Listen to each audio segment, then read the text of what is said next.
right, so watch me. What I want you to do is here, push me.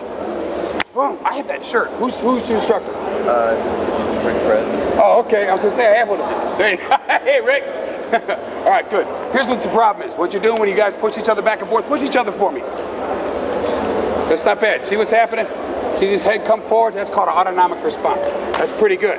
But the problem is he's going like this, which means he's not sitting down in his position. He's just sitting down. His butt is still in back of his shoulders. So what happens? He's going back, right? Push. So here, boom. Got me? Sit. Okay? Now, you can come back and create a response out of him. His hands are extended, and he wants you to come into this combination where your hands cross. I want to create an autonomic response. So if I sit and compress the big muscles of my body at the same time, push, see what happens? His chin came forward, right?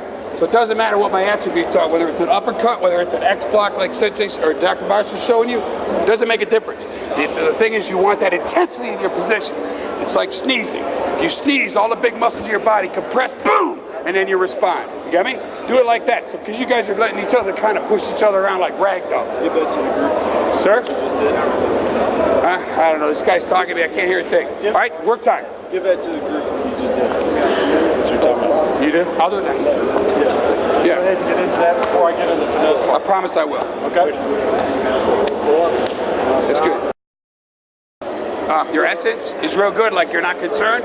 That's real good, but don't let it translate into your position. Because you look like you're trained, like you work hard. You know what I mean? Like you can throw. So that's good. That's a good mindset. That means you're not preoccupied. Okay, but don't let it translate into your physical position. Okay, go ahead. I also want to roll with as many as possible because I was coming. I got you. Just keep moving. Go to a knee, whatever you want. I want you to come up and say that. Yes, sir. Okay. All right. Well, I got to work on something for a second, but I got something for you. Remind me. Yes, sir. Okay. All right. Listen up. Here. Oh, okay. Hey, we got somebody to work with. That's good. Okay. So I got part-timers, so it's very difficult for me to know combination sequences, memorize katas, things like that. You believe that? Just check it. All right. All right, so listen, here's the thing that I want y'all to remember, okay? I want you to remember that what's most important here is the physical attributes of the movements, okay? And not the sequence or the techniques in the combination, okay? Because that way you can take this thing home and do it tomorrow. Whereas if I got to remember what Mr. Marshall said, where, oh my God, it's an X block, it's a circle, and then I touch his face, and then I send him a card. No. What I want you to remember is this. The guy goes to push on you, sit, okay? Sit down, because otherwise he pushes on you, watch. See, he came back on his heels. You see what I mean? Come on, he pushes, boom, boom. I might stagger, all right? It might not be pretty. I promise it's not. You should have seen my first black belt test with Mr. Lewis. Not pretty, all right? But the trick is, you gain attributes through these classes. All right, so he pushes, sit. You want to create an autonomic response in your opponent. Now I was talking to Sensei over here when he does Kempo. His response may be Kempo based. But watch, if I don't make this man's chin come forward, then my upward technique that manipulates his head is not going to help. Okay, so watch. What I want to do is sit and just compress the big muscles of your body here and then come out. So it's kind of a, if you think about the old animals that they talked about when Kung Fu became karate and they had a dragon form, anybody know what the attributes of the dragon were? No? Very talkative crowd. Thank you very much. Good morning and how are you? It's a great and powerful Mike Allen. Okay. Swallow and spit. All right, so you suck him in here. Boom, boom. So it was here, right?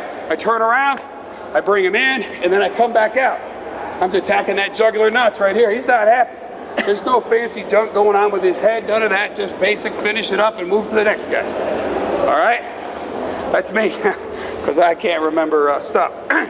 All right, so here, done. Next, okay, just remember, sit down, okay? Create an autonomic response. It's that same reflex you have when you sneeze. All the big muscles of your body compress. Boom. It creates that last line of defense. For you Okinawan Japanese stylists, it's kind of a sun-chin based position. Okay? Think about your 3 fighting positions that you train on generally when you're at one of these conferences. You have the Bill Wallace. Boom, boom. Okay? You have the Joe Louis. Okay? And then you have, well, You have a little something we do in Okinawa, and Mike Tyson did successfully for a little while before he got crazy, which was more of a Sanchin based position here for good infighting, okay? It's not good for lateral stability, but it sure is good front and back, okay? So those are your 3 primary fighting postures, okay? Here, and then that Sanchin. Take advantage of it. Create an autonomic response in your partner where he doesn't control what his body does.